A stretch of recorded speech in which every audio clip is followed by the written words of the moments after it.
Hello, I'm Michael Ambrosia, and I'm going to give you an update on my aquaponics system that I built a little over a month ago. I guess it was a month and a half ago or so. I'm just showing you that it's snowing outside, and this is the benefit of growing things indoors. You can grow all winter long. Here's the system.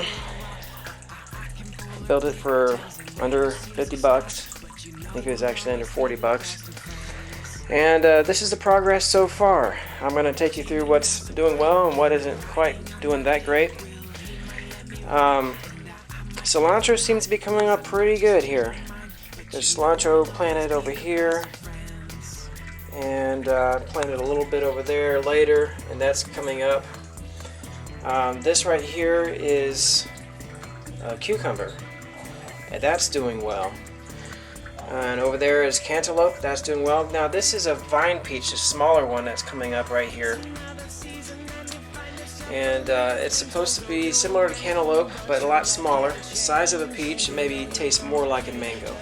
So I got a small starter there too. Now this, you can see this, you might not be able to see what that is, but that's a tomato plant I planted a month and a half ago when we got this thing started.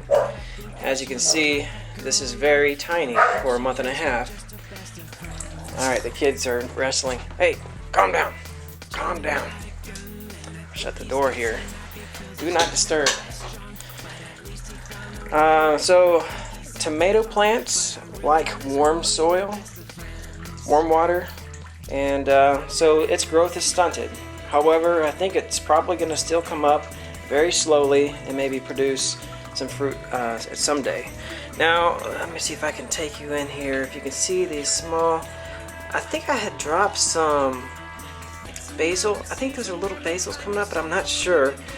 I don't know if you can see it, but there's right there, that's lemongrass. I've dropped that along the edges, all along the edges here. And you can see little lemongrass coming up, but it's going up really slow as well. Now right here is spinach, and it seems to be doing fine. I think spinach will probably do okay in this environment.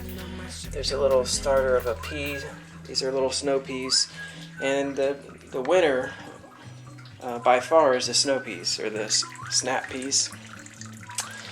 Those things are thriving in this, so you can keep that in mind, that if you like those, they really like this type of system. The fish are growing as well. We had lost, I think, 2 others since that last video. We lost a larger one that we got and a smaller one, but everyone else seems to be doing great, and they're growing. This guy is probably twice his size. He grew really fast. They're all goldfish. They just look a little bit different.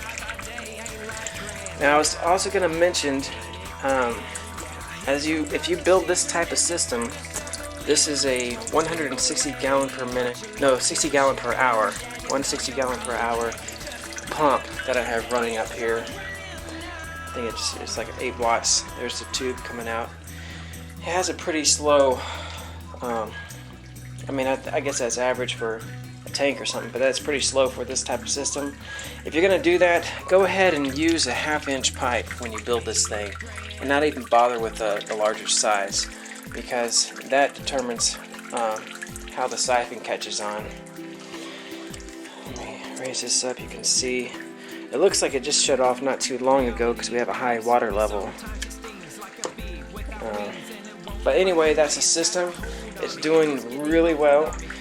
Besides the plants that are going a little bit slow in their growth, if they like warm soil, then you can guess that they'll go slow here.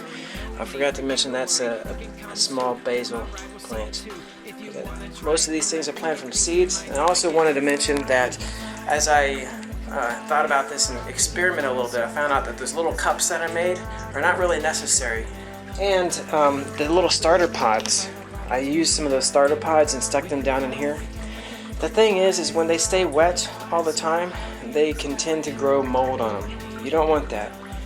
If you're going to do this type of system, just drop the seeds right down there in the rocks. They're not going to go anywhere. Most of them are going to come up and they're going to do well. It takes a little while for this system to get established as far as the biology of it, because you got to think about the fish. they're producing ammonia, and I don't know if I get nitrates and nitrites mixed up, but their waste produces nitrates. Now the nitrates stay as they are, and they're toxic to the fish. They don't like that. But as the system comes up here to filter, all that gets left, a lot of it gets left up here in the rocks. In the environment exists a lot of microorganisms naturally, just even in the air. Now those things are going to break down the nitrates and turn them into nitrites, and then I believe some different kinds of organisms will break down the nitrites and then turn that into usable food for the plants.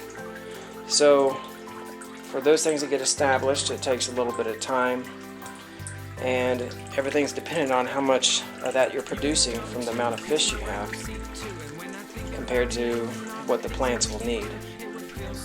I also want to mention that we released about 5 or 6 earthworms into the system, and they dug right down in between the rocks, and they're gonna take care of, I believe they'll take care of some of the algae and some of the other things, and turn them into usable plant food as well. So that would be a good idea, especially if you want to cut down on your algae. The algae and your plants feed on the same thing. You want the plants to be eating that stuff, not the algae. Algae would just be a nuisance. So anyway, I know the video went a little bit long, but I wanted to kind of do a recap and give you some pointers if you're thinking about building this type of system. It's been working well for me, and if you have any questions or comments or tips, feel free to post some comments underneath the video, and good luck to you.